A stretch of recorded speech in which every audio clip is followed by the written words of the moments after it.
नमस्कार दोस्तों, कैसे हैं आप लोग? आज है 14 अगस्त, आप देख रहे हैं कॉमोडिटी समीक्षा, आपका अपना चैनल। सबसे पहले तो मैं आप सभी को स्वतंत्रता दिवस की अग्रिम शुभकामनाएँ देना चाहूँगा। कल अपना देश में स्वतंत्रता दिवस मनाया जाएगा और उसके पहले जिस हिसाब से जोश और जुनून हर जगह स्कूलों में, कॉलेजों में, हर जगह बना हुआ है, तो शुभकामनाएँ तो बनती हैं। तो स्वतंत्रता दिवस की अग्रिम शुभकामनाएँ। हमेशा की तरह इस वीडियो में चर्चा करने वाले हैं एग्री कमोडिटीज़ के ट्रेड पर और शुरुआत करते हैं ग्वार के साथ। क्योंकि जिस हिसाब से कल ग्वार के प्राइस में काफ़ी ज़्यादा उठा-पटक देखने के लिए मिली थी, हरे निशान से फिर ग्वार धीरे-धीरे रेड निशान में बंद होते हुए दिखा था। तो आखिर कारण क्या है, ग्वार ऊपर में सस्टेन क्यों नहीं कर पा रहा है? बहुत सारी चीज़ें थी, मैंने पिछला वीडियो बनाया था उसमें बताया भी था, ग्वार में जिस हिसाब से उथल-पुथल मची हुई है स्पेशली टैरिफ को लेके, बहुत सारे न्यूज़ आ रही है कि ग्वार को टैरिफ से अलग कर दिया गया है, ग्वार पे कोई टैरिफ नहीं लगेगा। ग्वार पे ऐसा कुछ क्लैरिफिकेशन नहीं आया है, नोटिफिकेशन।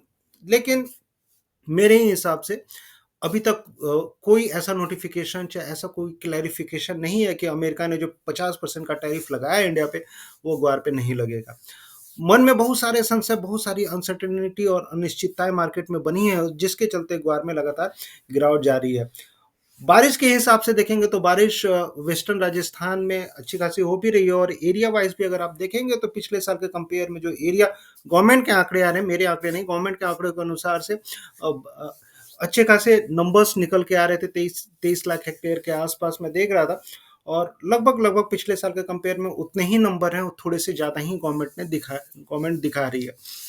तो कहने का मतलब है कि सोइंग के साइड से कोई ज़्यादा दिक्कतें नहीं थी और इसके साथ-साथ एक्सपोर्ट की जो बातें हो रही थी, रिग काउंट्स कम होते जा रहे थे। मैंने दिखाया था पिछले वाले वीडियो में कि किस हिसाब से जो टोटल रिग काउंट्स थे, मतलब तेल के कुओं की संख्या अमेरिका में धीरे-धीरे कम होके 539 के आसपास आके पहुँच गई है।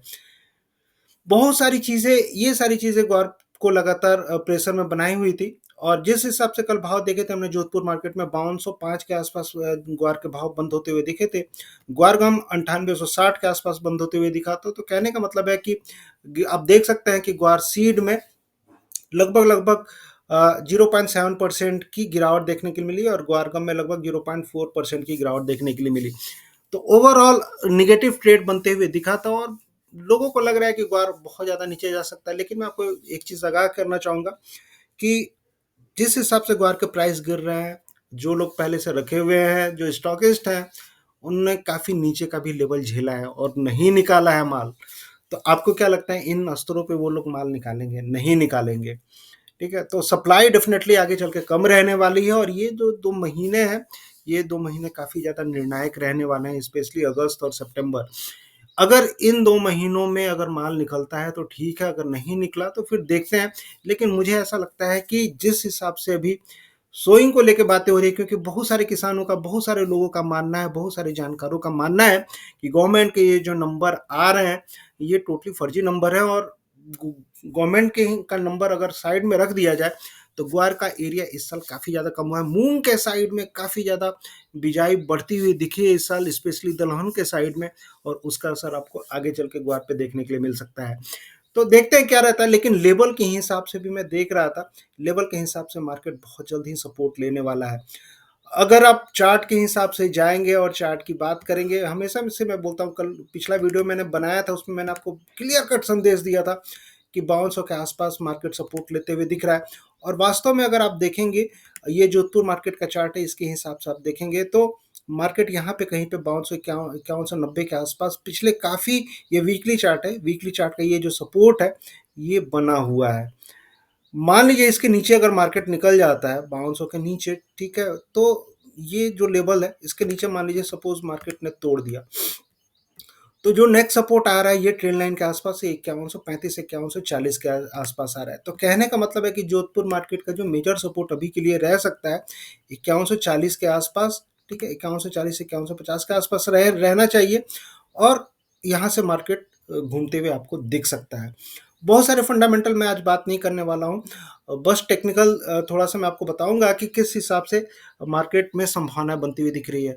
वायदा बाजार में भी अगर आप देखेंगे तो वायदा बाजार में लगभग वही सिनेरियो कहीं ना कहीं ऐसा ही कुछ बनते हुए दिख रहा था और मैं कल लाइन भी ड्रॉ कर रहा था और कुछ असेंडिंग ट्रायंगल जैसा बनते हुए मुझे दिख रहा था। कल मैंने, अब जो भी जानकार लोग हैं जो भी मुझसे जुड़े हैं उनको मैंने कल ही बताया था और इसके हिसाब से अगर आप जाएंगे, अगर मार्केट ऐसा कुछ बनाता है तो असेंडिंग ट्रायंगल में होता क्या है कि ये जो लो है, इसके बाद का जो लो बनता है, इसके ऊपर में बनता है। तो जो लो बन रहे हैं, पिछले लो के ऊपर में बन रहे हैं और ट्रेंड लाइन ये चल ही रही है। इसके साथ-साथ कहने का मतलब ये है कि यहाँ पे जो लो बनेगा, ये बाउंसों के आस-पास बनते हुए दिख रहा है और मार्केट हो सकता है इस ट्रेंड लाइन को रिस्पेक्ट करके यहाँ से मार्केट घूमने की कोशिश करे। अगर मान लीजिए मार्केट यहाँ से घूमता है, तो मैक्सिमम चांस रहेगी कि इस बार 5450 का लेवल ऊपर में तोड़ते हुए दिख सकता है आपको और ये तोड़ेगा तो इसका लक्ष्य जो रहता है, जनरली अगर असेंडिंग ट्रायंगल ऐसा कुछ बनता है, तो इसका लक्ष्य जो टेक्निकल लोग जो निर्धारित करते हैं, इसके हिसाब से लक्ष्य यहाँ से लेके यहाँ तक की ये जो लंबाई है, ये ऊपर में ये लक्ष्य हो जाता है। तो यहाँ से यहाँ तक की जो लंबाई है, उसके हिसाब से अगर आप जाएँगे, तो ये जो आ रहा है, ये 5050 से लेके यानी 5400 तक का, तो ये ऊपर में टारगेट लगभग-लगभग इसी के आस-पास रहना चाहिए। तो इस हिसाब से अगर आप देखेंगे, तो जो टारगेट निकल के आ रहे हैं मेरे हिसाब से ऊपर में लगभग-लगभग आप मान के चलिए कि 5600 से ऊपर मार्केट जाते हुए मुझे दिख रहा है। लेकिन अभी जल्दीबाजी रहेगी कहना, अभी के लिए आप 5450 दिमाग में रखें, जो लोग ट्रेड करते हैं, 5450 के ऊपर अगर निकलता है तो फिर देखेंगे ऊपर में कहाँ तक जा सकता है। लेकिन अभी के लिए ये जो सपोर्ट है 5200 के आसपास, 5200 से लेके 5170 के आसपास का सपोर्ट मान के ग्वारसीड में आप चल सकते हैं। संभावनाएं ऊपर में काफी ज्यादा निकलती हुई दिख रही है। उसी तरह अगर आप ग्वारगम की बात करेंगे, तो ग्वारगम में भी लगभग वही सिनेरियो और जो सपोर्ट निकल के आ रहे हैं 9700 के आसपास निकल के आ रहा है और यहाँ से मार्केट मान लीजिए निकलता है, तो ऊपर में फिर से आपको संभावना 10,170 के आसपास यहाँ पर रेजिस्टेंस बनते हुए दिख सकता है। तो ग्वारगम ग्वारसीड दोनों अच्छे खासे तेज बनते हुए मुझे दिख रहे हैं और अगले 3 दिनों में आप देखेंगे तो वीकेंड है, लंबा वीकेंड है और इस हिसाब से जो भी है खरीदारी भी बनते हुए आपको फिजिकल मार्केट में बनती हुई दिख सकती है। तो ग्वार में यही करना है, ग्वार में थोड़ा-सा वेट एंड वॉच में रहिए और ज़्यादातर चांसेस हैं। पिछला वीडियो मैंने बनाया था और उसमें बताया था अगस्त में ज़्यादातर चांस आपको डाउन साइड में है। जो लेवल्स मैंने आपको ऑलरेडी क्लियर कट बताए थे और लेवल्स के हिसाब से मैं अभी भी बता रहा हूँ आपको। लेवल्स यहाँ पे आ सकता है 15 अगस्त के बाद मुझे लगता है कि थोड़ा-सा मार्केट आपको ग्वार का सुधरते हुए दिख सकता है। जो लेवल्स मैंने बताए वो लेवल्स आप ध्यान में रखिएगा। ग्वार सीड में 5170 का सपोर्ट ध्यान में रखिए और ग्वार गम में जो सपोर्ट आपको ध्यान में रखना है 9700 का रखना है। ये सितंबर कॉन्ट्रैक्ट की बात कर रहा हूँ मैं। उसके बाद 15 अगस्त के बाद धीरे-धीरे तेज़ी बनते हुए आपको दिखेगी क्योंकि एक्सपायरी है। एक्सपायरी की मैं बात कर रहा था 20 अगस्त के बाद एक्सपायरी हो जाएगी अगस्त कॉन्ट्रैक्ट की, उसके बाद सितंबर कॉन्ट्रैक्ट आ जाएगा और सितंबर में फिर धीरे-धीरे भाव चढ़ते हुए आपको हो सकता है सितंबर कॉन्ट्रैक्ट पर अच्छे खासे चढ़ते हुए 20 तारीख के बाद दिखे। तो उस हिसाब से अपनी रणनीति रखें ग्वार में, ठीक है।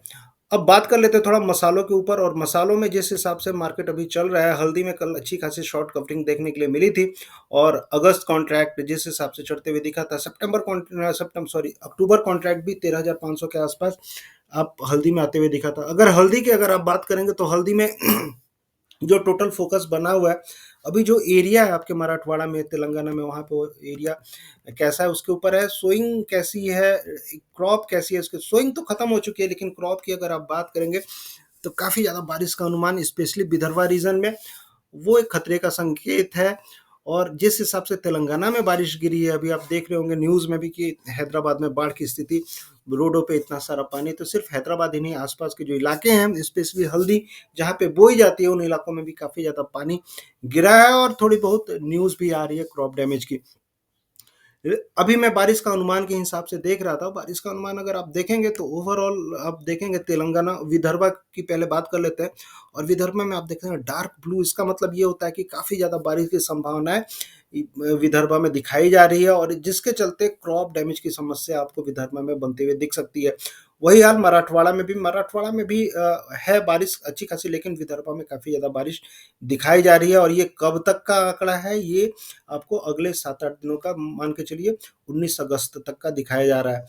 तो काफ़ी बारिश की संभावना और वही हाल तेलंगाना में भी देखिए, तेलंगाना में बारिश रुकने का नाम नहीं ले रही है और आंकड़े जो अनुमान दिखाए जा रहे हैं तेलंगाना में भी काफ़ी ज़्यादा बारिश के अनुमान दिखाया जा रहा है। तो कहने का मतलब ये है कि हल्दी की क्रॉप नुकसान हो सकती है, ये इतनी ज़्यादा बारिश है, लेकिन बारिश होने के बाद पता चलेगा कितना नुकसान हुआ है। लेकिन एक जो संभावनाएं हैं हल्दी में क्रॉप डैमेज की संभावना को दरकिरार नहीं किया जा सकता है और इसके चलते होगा क्या कि मार्केट में आप देख रहे हैं अच्छी खासी शॉर्ट कवरिंग बनते हुए दिख रही है और ये शॉर्ट कवरिंग हो सकता है जारी रहे।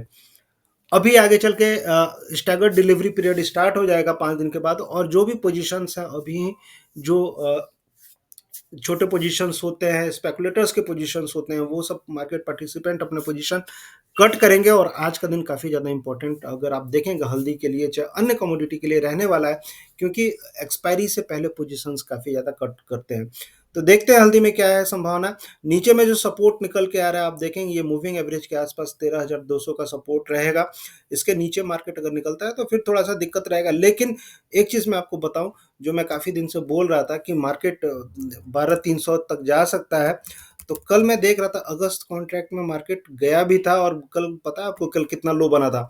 अगर अगस्त कॉन्ट्रैक्ट की बात करेंगे तो कल का ये जो लो है, ये लो बना था अगस्त कॉन्ट्रैक्ट में 12,400। तो जो हमारा अनुमान था कि 12,300 12,000 तक जा सकता है, तो 12,400 तक कल मार्केट अगस्त कॉन्ट्रैक्ट गया, और वहां से फिर मार्केट रिकवर होने की कोशिश किया है।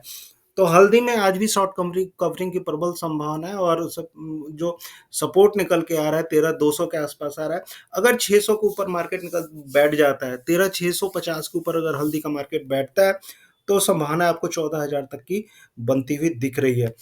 हल्दी में थोड़ी थोड़ी थोड़ी थोड़ी खरीदारी जारी है, और जारी रखनी भी चाहिए, क्योंकि बॉटम जो है ऑलरेडी आपको देखेंगे कि बनते हुए नीचे में। मैं काफी दिन से बोल रहा हूँ, रिस्क जो 12,700 से लेके 13,000 12,300 के बीच में एवरेज खरीदारी काफी दिन से मैं रट भी रहा हूँ। तो वो बनती हुई आपको दिख रही है, और धीरे धीरे मार्केट आपको ऊपर जाते हुए दिखेगा। 14,400 की संभावना आपको अभी निकट भविष्य में बनते हुए हल्दी में दिख रही है। तो उस हिसाब से अपनी रणनीति रखें। नीचे में अगर मान लीजिए शॉर्ट कवरिंग नहीं होती है, मार्केट ऊपर ऊपर नहीं जाता है, तो 13,200 के नीचे अगर मार्केट जाता है तो वहां से निकल जाना है बाइंग साइड से। अदरवाइज बाइंग में आपको बने रहना चाहिए। जीरा की बात करेंगे तो जीरा में मार्केट काफ़ी ज़्यादा पिछले 3-4 सप्ताह से लगातार टूट रहा है। जीरा सुधरने का नाम नहीं ले रहा है, और पता नहीं क्यों, ऐसा क्या है जीरा में कि लोग जब भी मार्केट ऊपर जाता है, मार्केट नीचे आने की कोशिश करने लगता है। लोग सस्टेन नहीं कर पा रहे हैं, लोगों में हड़बड़ाहट काफ़ी ज़्यादा है। तो जो भी जीरा के व्यापारी भाई हैं उनको मैं बता दूं कि जीरा में अभी जो फंडामेंटल है, अभी आप देखेंगे सीरिया टर्की से काफ़ी सारा माल निकल के आ रहा है, उसके चलते मार्केट में थोड़ी बहुत गिरावट निकल के आ रही है। क्योंकि इंडिया के अलावा सीरिया और टर्की और चाइना, यहाँ भी जीरा की खेती होती है, और यहाँ से जनरली जीरा इस टाइम पे जुलाई अगस्त में आता है। अगस्त का टाइम चल रहा है और सीरिया टर्की में ज़्यादातर माल आ रहा है। लेकिन अगर एक्सपोर्ट के हिसाब से देखेंगे तो जो इंडिया के भाव हैं अभी भी कम्पिटिटिव बने हुए हैं, आकर्षित आकर्षित बने हुए हैं ग्लोबल मार्केट में, और इसके चलते आप देखेंगे एक्सपोर्ट जीरा का बढ़ते हुए दिख सकता है। सपोर्ट अभी भी 18,800 का बना हुआ है। पिछले वीडियो में मैंने बताया था 18,800 उसके नीचे भी मार्केट गया था। बहुत सारे लोग बोल रहे थे कि 18,800 के नीचे गया तो आप मार्केट छोड़ के भाग गए। ऐसा कुछ नहीं है, रेगुलर बेसिस पे वीडियो नहीं बन पाता है, मेरे भी अपने कुछ निजी कार्य रहते हैं, और सिर्फ वीडियो बनाना ही मेरा एक कार्य नहीं है। कुछ लोग सोचते हैं कि जीवन शैली इसी पे टिकी हुई है, वीडियो बना के पैसा कमा, ऐसा ऐसा कुछ नहीं है। ठीक है, तो लेबल्स जो बताता हूँ उसके 100-200 रुपये ऊपर नीचे चलता है, लेकिन ट्रेंड पकड़ना काफ़ी ज़्यादा जरूरी है। और जीरा के हिसाब से 18,800 अभी भी सपोर्ट बना हुआ है। अगर इसके नीचे अगर मार्केट जाता है तो फिर देखेंगे क्या करना है, लेकिन अभी के लिए 18,800 मेजर सपोर्ट आपको बना रहेगा जीरा में। मेजर ट्रेंड जो है जीरा का अभी भी मुझे मेरे हिसाब से पॉजिटिव, और जिस हिसाब से मार्केट जीरा का लगातार गिरा है, इसमें कम से कम 38-50% की रिकवरी तो बनती ही बनती है। और इस हिसाब से 21,400 तक के भाव, 21,400 से लेकर 23,000 तक के भाव मुझे अगले 1-2 महीनों में जीरा में बनते हुए दिख रहे हैं। तो खरीदारी के मौके आपको बनते हुए दिखेंगे। वायदा बाजार में जो लोग खरीदारी करना चाहते हैं तो 19,000 जो लो बना हुआ है वो लो का सपोर्ट लेके चले, ऐसा लेके चले। ऊपर में जो मार्केट है आपको आप देखेंगे 19,600 तक जाते हुए आपको दिखेगा। धनिया की बात करेंगे, धनिया में जो बातें हो रही थी ऑलमोस्ट उसी पे मार्केट चल रहा है, और जो मैंने टारगेट दिए थे आपको धनिया में 8,000 के ऊपर मार्केट बैठ सकता है, ऑलरेडी बैठ चुका है। कोटा मार्केट में देखिए आप 8170 के लेवल देखने के लिए मिल रहे हैं, और वायदा बाजार में भी आप देखेंगे तो 7900 के ऊपर अब जो सितंबर कॉन्ट्रैक्ट था ट्रेड करते हुए दिखा था। लेकिन मैं आपको बता दूं कि धनिया में थोड़ी प्रॉफिट बुकिंग मुझे दिख रही है, और कल मैंने बताया भी था जो लोग जुड़े हुए हैं उनको कि धनिया में प्रॉफिट बुकिंग आ सकती है। अगर आप वीकली चार्ट पे देखेंगे तो ये एक ट्रेंड लाइन जैसा बन रहा है, और इसके हिसाब से प्रॉफिट बुकिंग अगर होती है तो 7650 तक मार्केट आपको नीचे में जा सकता है। तो जो भी बाउंस बैक होता है धनिया में, तो सेलिंग साइड में आप देखेंगे पोजीशन बनते हुए देखेंगे, और एसएल जो बनते हुए दिखेगा लगभग लगभग 8,000 के आसपास। वहाँ से बिकवाली के मौके धनिया में बनते हुए दिखेंगे। थोड़ी प्रॉफिट बुकिंग जारी रह सकती है धनिया में। ओवरऑल ट्रेंड अगर लंबे अवधि के लिए अगर आप बात करें तो लंबे अवधि के लिए धनिया में अभी भी दम बाकी है और 8,000 के ऊपर मार्केट बहुत जल्दी ही आपको जाते हुए दिखेगा। हाँ, लेकिन जो लोग खरीदारी कर रहे हैं वायदा बाजार में उनको प्रॉफिट बुक करना भी काफ़ी ज़्यादा ज़रूरी रहता है। तो उस हिसाब से वायदा बाजार में प्रॉफिट बुकिंग जो बनती है मेरे हिसाब से आप देखेंगे कि आपको 7600 तक भाव करेक्ट करते हुए दिख सकते हैं। तो उस हिसाब से प्रॉफिट बुकिंग कर करके चले धनिया में और फिर से खरीदारी के मौके आपको 7600 के आसपास बनते हुए दिखेंगे। अन्य मसालों में अगर आप बात करेंगे तो अन्य मसालों में जो लेबल्स बने हुए हैं, अगर आप स्पेशली अगर आप बात करें, ये क्या हो रहा है? अगर आप बात करें काली मिर्च की बात करें तो काली मिर्च में जो भाव बनते हुए दिख रहे थे, लगभग आप देखेंगे कल प्रॉफिट बुकिंग बनते हुए दिखी थी काली मिर्च में। और जो लेवल है सपोर्ट के हिसाब से अगर आप देखेंगे तो 600 93 थे, 690 के आसपास भाव आते हुए आपको दिख रहे हैं। मैं बार-बार आपको बोल रहा हूँ कि ये जो लेवल है 690 के आसपास अच्छा खासा सपोर्ट है। मार्केट अभी भी काली मिर्च में तेज बनते हुए दिख रहा है। ऊपर में जो भाव मैंने आपको बताए थे 720 740 तक के भाव आपको बहुत जल्दी देखने के लिए मिलेंगे। हो सकता है 750 तक के भी लेवल आपको देखने के लिए मिले। उसके अलावा बात करते हैं बड़ी इलायची और छोटी इलायची की। बड़ी इलायची, छोटी इलायची में जिस हिसाब से अभी मार्केट में सिनेरियो बना हुआ है, देखेंगे लगातार छोटी इलायची के भाव गिरते हुए दिख रहे हैं। और एक चीज़ मैं आपको और बता दूं, छोटी इलायची में कॉन्ट्रैक्ट जारी हुआ है, एमसीएक्स पे ट्रेड हो रही है छोटी इलायची। और उसके भाव में कल देख रहा था 2445 के आसपास क्लोजिंग बनते हुए दिखी थी छोटी इलायची की। ऑक्शन में भी 2440 के आसपास की क्लोजिंग कल होती हुई दिखी थी केरला मार्केट में। तो लगभग स्प्रेड दोनों का सेम है। लेकिन एक चीज़ मैं बताऊं कि जिस हिसाब से बारिश अभी दिखाई जा रही है, स्पेशली आपको केरला साइड में, एक तरह से जो दिक्कतें आ रही थी क्रॉप को लेकर वो दिक्कतें खत्म होती हुई दिख रही है। आप देखिए काफ़ी ज़्यादा बारिश बनती हुई दिख रही है। लेकिन ये बहुत ज़्यादा बारिश भी अब आपको ये जानना चाहिए कि बहुत ज़्यादा बारिश भी किसी भी फसल के लिए नुकसानदायक हो सकती है। तो ये जो केरला के किसान हैं, जो केरला के भाई हैं, वो बताएंगे कि कैसी बारिश, ये बारिश छोटी इलायची के लिए कितनी लाभप्रद है। लेकिन काफ़ी ज़्यादा बारिश केरला में दिखाई जा रही है। इसके साथ-साथ एक चीज़ मैं आपको और बताऊँ कि ग्वाटेमाला से अभी सप्लाई आ रही है, फ्रेश सप्लाई। और इस टाइम पे ग्वाटेमाला में एक कंट्री है ग्वाटेमाला, वहाँ से छोटी इलायची की सप्लाई मार्केट में बनती हुई दिख रही है। तो ये सारी चीज़ों के चलते छोटी इलायची गिर रही है, लेकिन 2250 के आसपास मार्केट सपोर्ट लेते हुए दिख सकता है, क्योंकि ओवरऑल प्रोडक्शन छोटी इलायची का काफ़ी कम है इस साल। और आगे चल के आप देखेंगे कि धीरे-धीरे फ्रेश खरीदारी भी छोटी इलायची में बनती हुई दिख सकती है। तो जो लोग रोक के बैठे हुए हैं, वो लोग को एवरेज करने का मौका बहुत जल्द ही मिलेगा। एवरेज करिए और फिर देखते हैं सितंबर के बाद, सितंबर 15 सितंबर के बाद फिर धीरे-धीरे तेज़ी लौटती हुई दिखेगी आपको। अगले 20-25 दिनों तक आप देखेंगे छोटी इलायची काफ़ी कंसोलिडेट करेगी ऊपर-नीचे, लेकिन 15 सितंबर के बाद फिर धीरे-धीरे तेज़ी आपको छोटी इलायची में बनती हुई दिखेगी। बड़ी इलायची की बात करें तो बड़ी इलायची गिरते हुए दिख रही है। कल एक भाई ने कमेंट किया था कि सर आपने बोला था कि 15 अगस्त तक 1800 तक के भाव हो जाएँगे। बिल्कुल मैंने बोला था ऐसा। बड़ी इलायची में देखिए फंडामेंटल हर कोई अपना अनुमान लगाता है। मेरा भी अनुमान था कि तेज़ी जारी रहनी चाहिए, लेकिन जिस हिसाब से अभी बारिश हो रही है आपके नॉर्थ ईस्ट रीजन में, स्पेशली सिक्किम हुआ, अरुणाचल प्रदेश हुआ, वहाँ से फ्रेश क्रॉप भी आ रही है थोड़ी बहुत। नेपाल में भी जो बारिश को लेकर दिक्कतें हो रही थी वो भी थोड़ी सी सुधरती हुई दिखी है। इन सारी चीज़ों के चलते थोड़ी सी गिरावट जारी है। लेकिन मैं आपको ये बता दूं कि फेस्टिव डिमांड अभी निकल के आ सकती है मसालों में, और इसका असर आपको देखने के लिए मिलेगा। तो निराश नहीं होना है, रखे रहिए माल, ठीक है। अगर लेवल्स मान लीजिए नीचे में अगर आप 1300 के आसपास आते हैं तो फिर उसके नीचे जाते हैं तो फिर सोचने वाली बात रहेगी। लेकिन जब तक मार्केट 1300 के ऊपर अभी चल रहा है, बड़ी इलायची का संभावनाएं बनी हुई है। आगे चल के अच्छी खासी तेजी आपको बड़ी इलायची में देखने के लिए मिल सकती है। उसके अलावा अगर आप अन्य कमोडिटी में बात करेंगे, कुकुड में, कुकुड की अगर आप बात करें, कॉटन सीड ऑयल के, एक मैंने आपको बताया था, कुकुड एक तरह से गैप फिल करने के लिए ऊपर आया था और गैप फिल करके नीचे जाने की प्रबल संभावना है।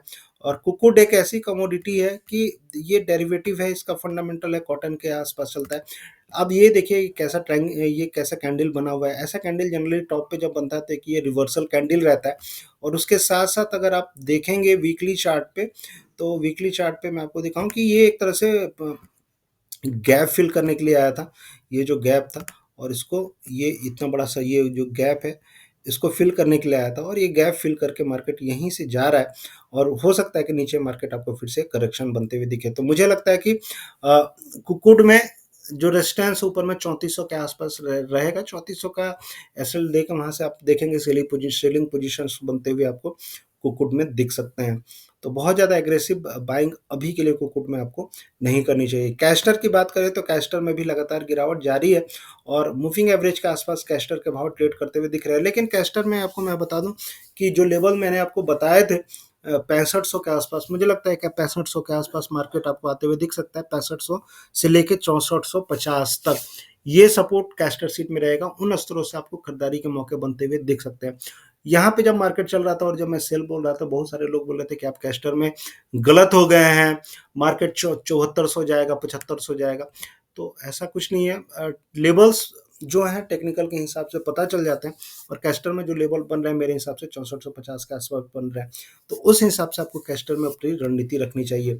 अन्य कमोडिटी में अगर दलहन की बात करेंगे तो चना में अगर आप देखेंगे, चना में भी प्रॉफिट बुकिंग जारी है और चना में जो लेवल्स हैं मेरे हिसाब से अगर आप देखेंगे थोड़ा बहुत नीचे आ सकता है चना और 6400 का लक्ष्य मैंने जो दिया था उसके बाद से मार्केट यहाँ से आप देखेंगे 6450 के आसपास से मार्केट फिसलते हुए दिखा। वहाँ से 200 रुपये की गिरावट आपको बनती हुई दिखी है। जो भी लोग मुझसे जुड़े हैं मैंने उनको बताया था 6400 के आसपास प्रॉफिट बुक करना चाहिए चना में और काफ़ी सारे लोगों ने किया भी। मार्केट में बहुत सारी न्यूज़ आ रही थी कि चना 7000 चला जाएगा, 6800 चला जाएगा। तो ऐसा कुछ नहीं है। कोई भी कमोडिटी अपने फंडामेंटल पे चलती है और चना की अगर फंडामेंटल की बात करें तो स्टॉक्स काफ़ी ज़्यादा मार्केट में पड़े हुए हैं। आप देखेंगे इंपोर्ट काफ़ी ज़्यादा बढ़ते हुए दिखे थे और जिस हिसाब से अन्य दलहनों में भी अभी देखेंगे एरिया बढ़ते हुए दिखा है। ये सारी चीज़ों का असर भी आपको मार्केट पे पड़ते हुए दिखेगा। मूंग में इस बार काफ़ी ज़्यादा एरिया बढ़ते हुए दिखा है और उसके हिसाब से आप देखेंगे कि मूंग के भाव भी काफ़ी ज़्यादा कंसोलिडेट करते हुए दिख रहे हैं। तो देखते हैं दलहनों में क्या रहता है। लेकिन चना में मुझे लगता है कि थोड़ी बहुत गिरावट अभी जारी है और हो सकता है मार्केट आपको 6100 तक आते हुए दिखे। गेहूं की बात करेंगे तो गेहूं में सरकार अपने जो स्टॉक्स है वो रिलीज नहीं कर रही है। इसको लेकर अनिश्चितताएं बनी हुई है। फेस्टिव डिमांड मार्केट में ऑलरेडी पड़ी हुई है। ऑफ सीजन चल रहा है गेहूं का और आगे चल के आप देखेंगे तेजी जारी रह सकती है।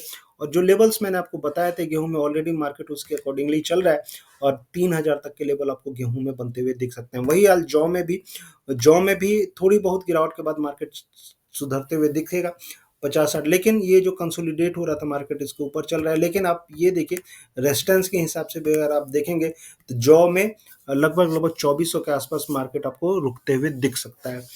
तो उस हिसाब से अपनी रणनीति रखें। जौ में थोड़ी गिरावट के बाद फ्रेश खरीदारी करें।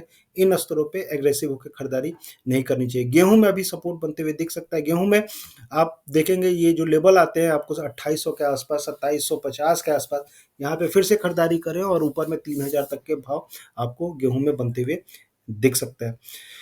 तो ये था एग्री कमोडिटीज़ पे मेरी राय। आपको कैसी लगी आप बताएंगे। वीडियो थोड़ा लंबा जरूर हो जाता है लेकिन सारी चीज़ों को कवर करना जरूरी है क्योंकि बहुत सारे लोग ऐसे हैं जो जुड़े हुए हैं और उनको इंतजार रहता है सारी कमोडिटी पे कवरों का।